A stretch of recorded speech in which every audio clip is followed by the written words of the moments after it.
Estamos con futboleros, con el jugador Emanuel Báez, refuerzo de la franja, ya con 2 golazos, así que espectacular el debut en la franja. Sí, la verdad que sí. Hola, buenas tardes. La verdad que muy contento por este comienzo de liga, ¿no? Se trabajó mucho en la semana y se vio plasmado hoy en el partido. Muy contento también por convertir los goles, ¿no? Que en el partido provincial no se me pudo dar, así que acá por lo menos pude convertir y ojalá que sean más.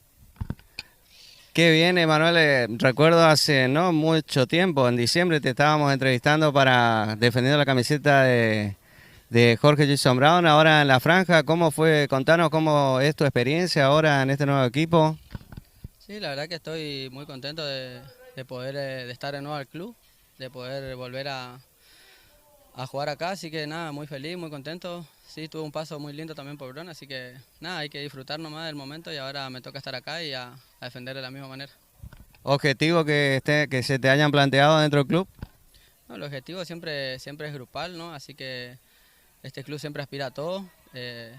Tenés la camiseta de Guaraní, así que tenés que salir a ganar todo lo que enfrentás. Así que nada, trabajamos la semana para eso y nada, muy contento por el grupo. Mensaje para los hinchas de la franja, para familiares, amigos.